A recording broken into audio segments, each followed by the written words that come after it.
Un pastor escribió acerca de la pecaminosa naturaleza humana y la necesidad de confesión en una chistosa anécdota familiar. Para ese entonces, su hija Laura tenía 4 años y su hija Marjorie 2 y medio. Él escribió: varios años atrás compramos nuestro primer mueble caro. Era un sillón rosa, pero por el dinero que pagamos por él, era un sillón malva. Ya que teníamos niños pequeños para ese entonces, el número de reglas en nuestra casa desde aquel día se multiplicó. No te sientes sobre el sillón malva. No jueguen cerca del sillón malva. En todo sillón de la casa podrán sentarse, mas en el sillón malva no se sentarán, porque en el día en el que en él se sienten, ciertamente morirán. Pero un día llegó la tentación. Vi que había aparecido una mancha sobre el sillón malva. Una mancha roja. Una mancha de mermelada roja.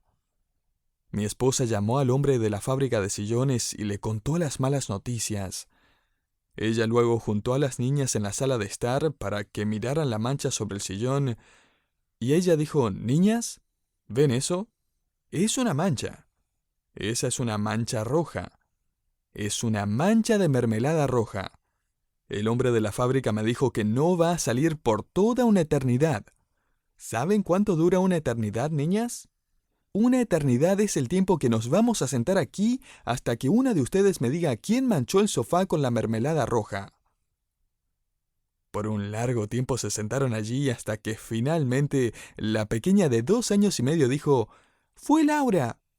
Y Laura dijo: «¡Yo no fui!». Y luego hubo silencio por un largo tiempo. Yo sabía que ninguna de ellas iba a confesar haber manchado el sillón porque nunca habían visto a su madre tan enojada en sus vidas. También sabía que no iban a confesar porque de hecho yo era el que había manchado el sillón. Y no iba a decir nada, ni una sola palabra. A decir verdad, querido oyente, todos nosotros hemos manchado el sillón. En algún momento, de alguna forma. Nuestros corazones se ensucian a diario. Nuestras manos se manchan seguido. Nuestras conciencias se manchan repetidamente. Con manchas rojas, como el carmesí, escribió el profeta Isaías. A diferencia de esta madre enojada, Dios ya lo sabe todo. Él sabe quién hizo qué, cuándo y dónde. De hecho, Juan abre una discusión acerca del pecado en la vida del cristiano y qué debemos hacer acerca de este, primeramente recordándonos que Dios es capaz de exponernos por completo. Estamos de vuelta en 1 Juan capítulo 1, ahora en el versículo 5, donde Juan escribe: «Este es el mensaje que hemos oído de Él, Jesucristo, y os anunciamos: Dios es luz, y no hay ningunas tinieblas en él». Que Dios es luz es una referencia a su santidad, a su perfección, su gloria, incluso su persona. Juan agrega para enfatizar: «y en él no hay tinieblas». En Dios no hay esquinas oscuras o inconsistencias morales, no hay nada malvado, sombrío o engañoso. No hay ni siquiera la menor sombra de cambio moral o ético en él. Santiago 1:17. Él es el Dios de luz y la luz expone todas las cosas.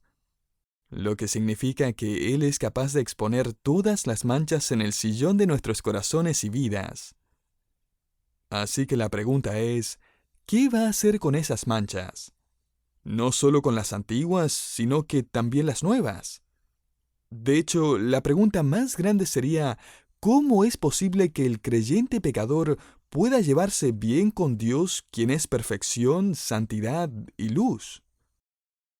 Para ayudar al creyente a responder esta pregunta, el anciano y experimentado apóstol Juan nos presenta 5 escenarios diferentes, todos empezando con la pequeña palabra sí, en los versículos 6 al 10. Cada uno de estos 5 escenarios van a advertir, animar, amonestar e inspirar al cristiano a caminar correctamente con el Dios de santa perfección y gloriosa luz. He puesto estos 5 escenarios en la forma de 5 instrucciones. La primera instrucción, a partir del versículo 6, simplemente es, sea honesto.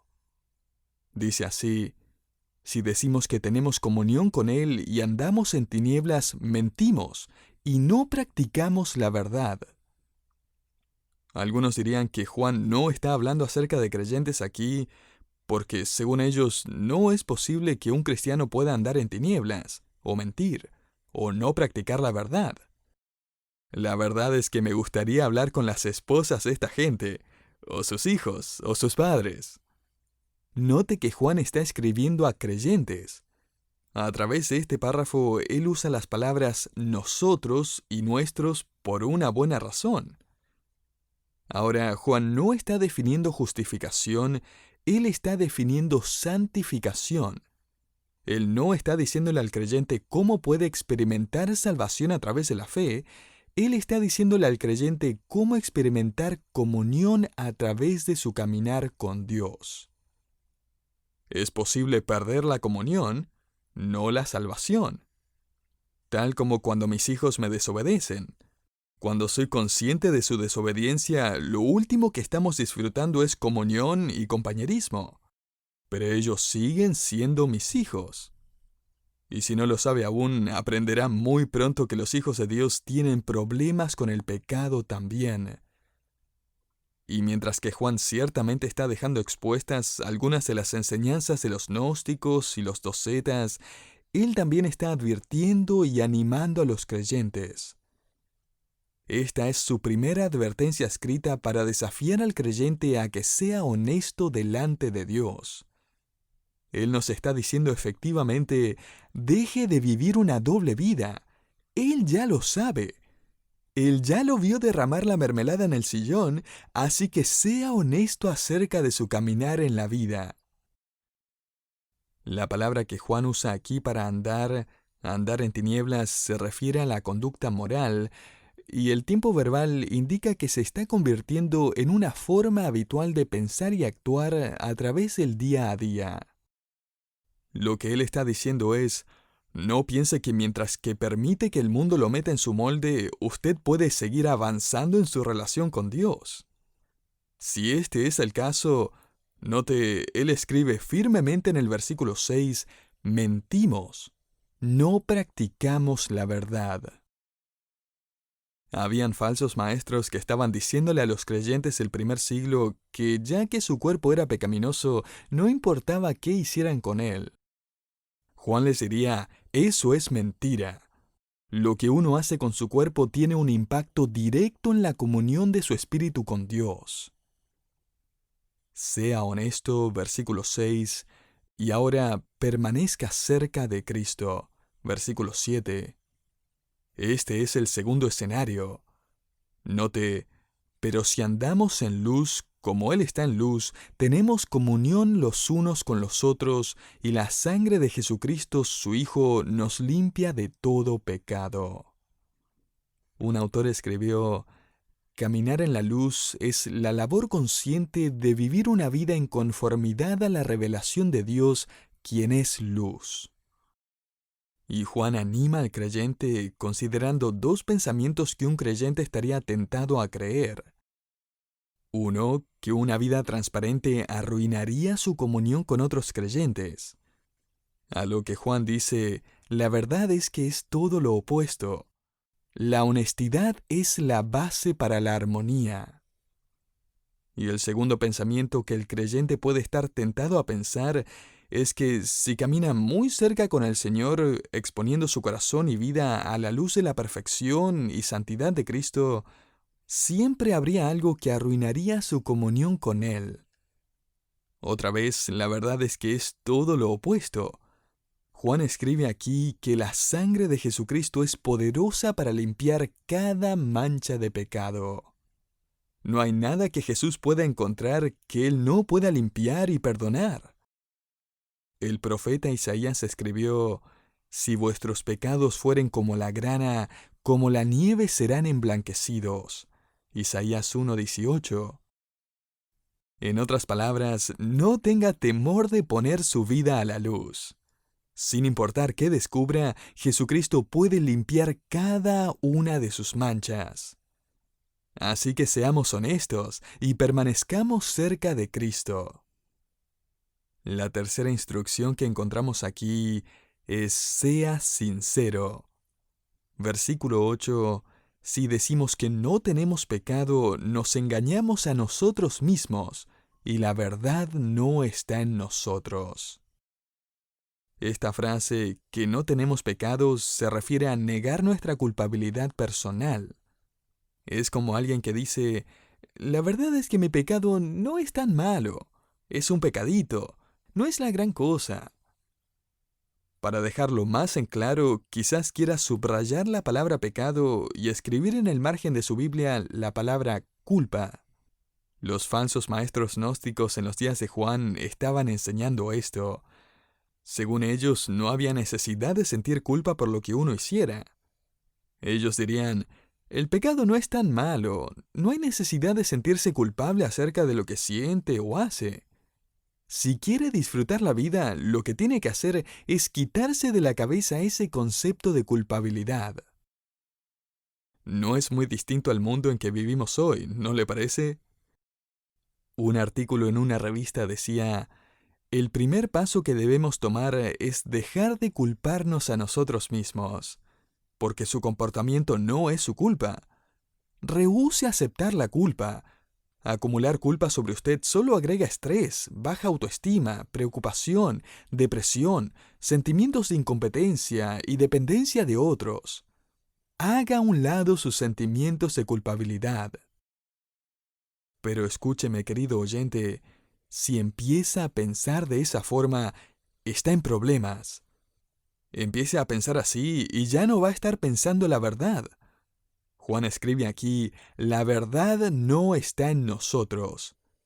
Y lo que está realmente pasando aquí, él escribe en el versículo 8, es el simple hecho de que este tipo de pensamiento guía al autoengaño.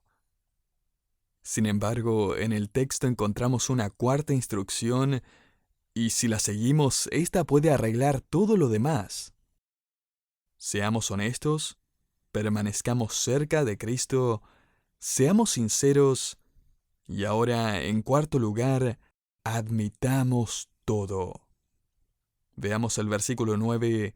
Si confesamos nuestros pecados, Él es fiel y justo para perdonar nuestros pecados y limpiarnos de toda maldad. La palabra que Juan usa aquí para confesar es un verbo que significa consentir con otro, decir lo mismo acerca de algo. En este contexto significa decir lo mismo que Dios dice acerca de nuestros pecados. Es realmente tomar el lado de Dios en contra de usted mismo. Permítame darle una definición bíblica y concisa de confesión. Es admitir que hemos desobedecido a Dios y luego es estar de acuerdo con Él de que no tenemos excusa. Confesar el pecado a Dios, por supuesto, se está convirtiendo en una cosa del pasado, simplemente porque últimamente se está redefiniendo el pecado. Un autor escribió, lo que solíamos llamar pecado ahora es una variedad de enfermedades y discapacidades. Todo tipo de inmoralidad y conductas pecaminosas ahora son identificadas como síntomas de algún desorden mental. La cultura moderna ha creado un nuevo evangelio. El hombre no es un pecador, es una víctima. Nuestra cultura está perdiendo su habilidad o incluso su deseo de asignar culpa. Hoy en día alguien se mete en problemas y lo derivan a terapia de rehabilitación. Culpan su cultura, su educación, su desempleo o algún tipo de desorden de personalidad. ¿Por qué? Porque decir estoy enfermo es mucho más fácil que decir pequé. El presidente de una gran corporación que estaba a punto de salir de su cargo le ofreció su ayuda a la persona que iba a reemplazarlo. Él le dijo que había dejado 3 sobres en el primer cajón de su escritorio. Cuando él cometiera un gran error, él solo tenía que abrir el sobre número 1 y seguir las direcciones. Por varios meses todo fue excelente, Pero luego este hombre cometió su primer gran error. Fue un error costoso e innegable. Él recordó los sobres que tenía en el cajón y abrió el sobre marcado con el número 1. El breve mensaje simplemente contenía 3 palabras: cúlpame a mí. Así que lo hizo. Él culpó al expresidente de la compañía por el problema, diciendo que había heredado el problema y no había nada que él pudo hacer al respecto. Todos le creyeron y las cosas volvieron a la normalidad. Casi un año más tarde, él cometió su segundo gran error. Él abrió el sobre número 2 y este decía: culpa al consejo de directores. Así que lo hizo y otra vez funcionó.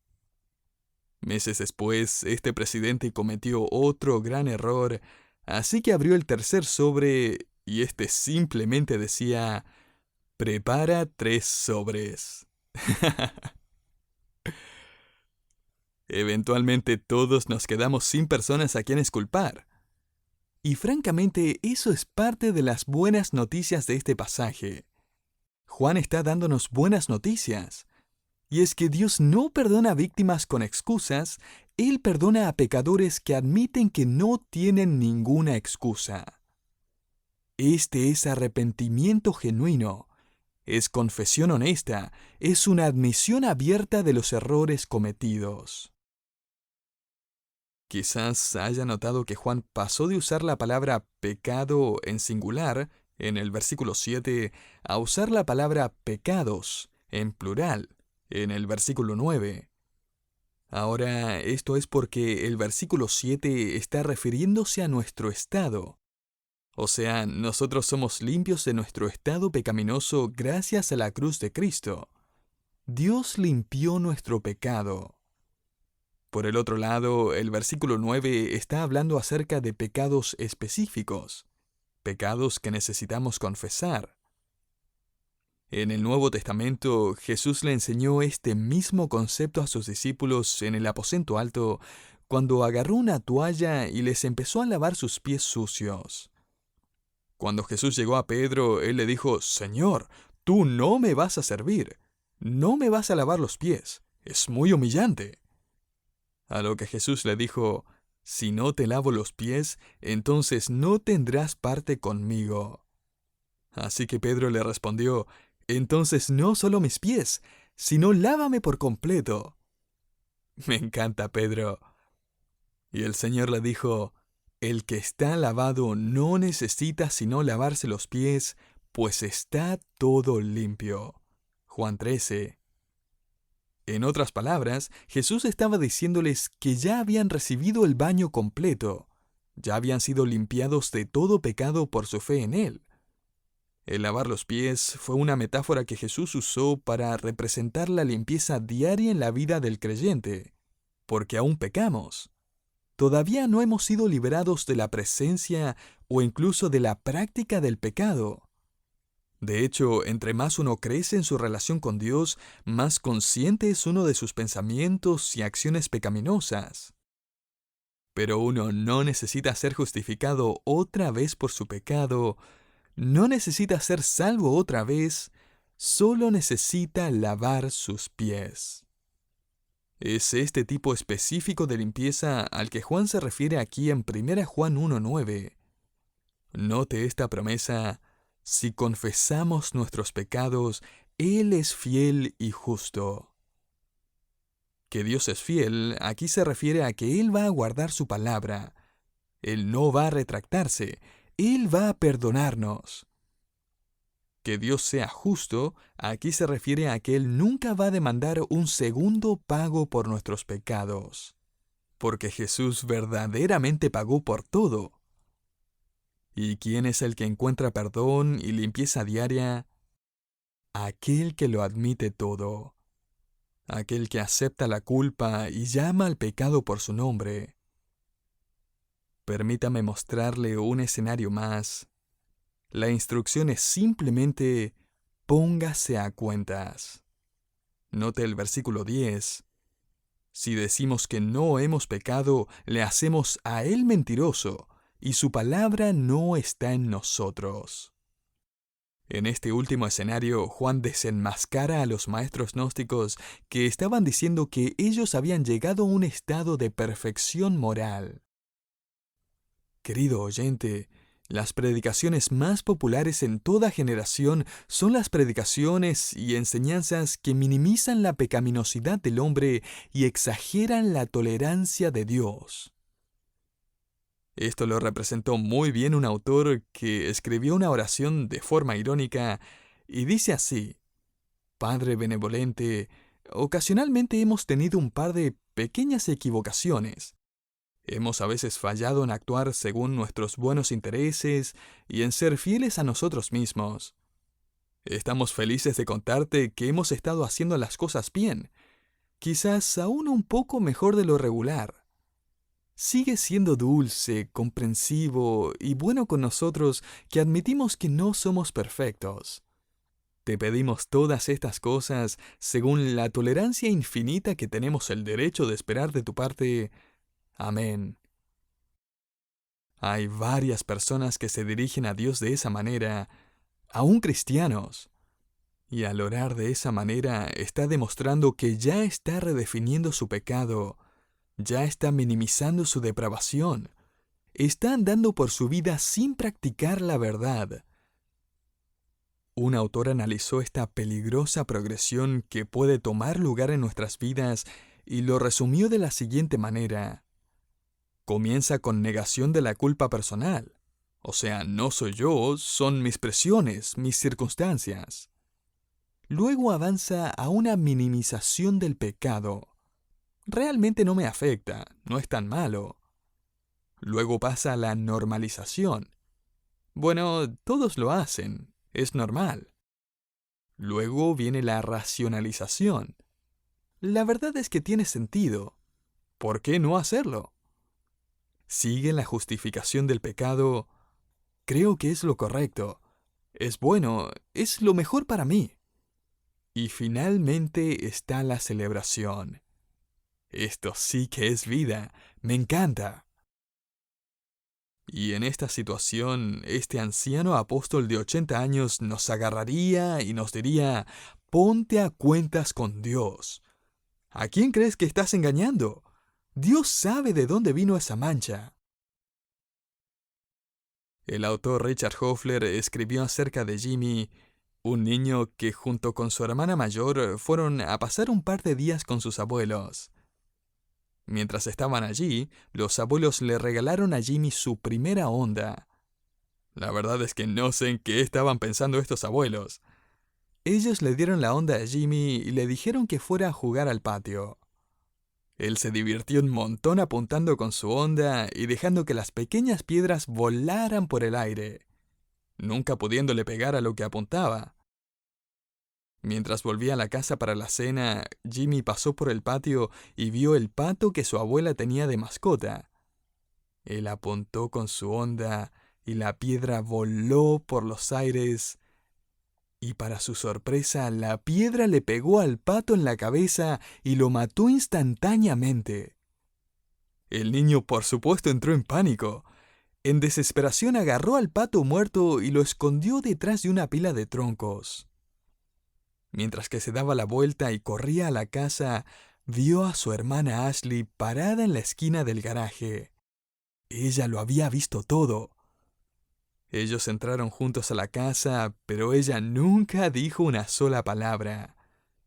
Después de la cena, la abuela caminó a la cocina y dijo: «Ok, Ashley, vamos a ordenar y limpiar los platos».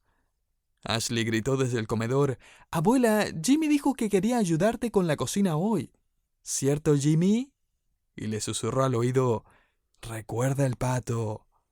Así que Jimmy lavó los platos. Más tarde, el abuelo llamó a los chicos para que lo acompañaran a pescar. Pero la abuela dijo: «Ashley no puede ir, necesito que me ayude con la cena». Ashley sonrió y dijo: «La verdad es que Jimmy me dijo que quería ayudar con la cena esta tarde. ¿Cierto, Jimmy?». Y le susurró: «Recuerda el pato». Esto siguió de la misma manera por días. Jimmy terminó haciendo las tareas de ambos, las suyas y las de su hermana. Finalmente no pudo soportar más la culpa y el chantaje de su hermana, así que fue a hablar con su abuela y le confesó todo. Para su sorpresa, su abuela lo tomó en brazos y le dijo: «Ya lo sé, estaba mirando a través de la ventana de la cocina y lo vi todo. Y porque te amo estaba lista para perdonarte varios días atrás. Y nunca más habría vuelto a mencionar algo acerca del pato». El ladrón de nuestro gozo, el enemigo de nuestra alma y conciencia, persiste en susurrar: «Nunca olvides ese momento cuando pecaste. Recuerda el pato». Y sin embargo, Jesucristo dice: «Caminen conmigo en la luz. Sean honestos acerca de su pecado. Permanezcan cerca mío. Sean sinceros acerca de su comunión conmigo.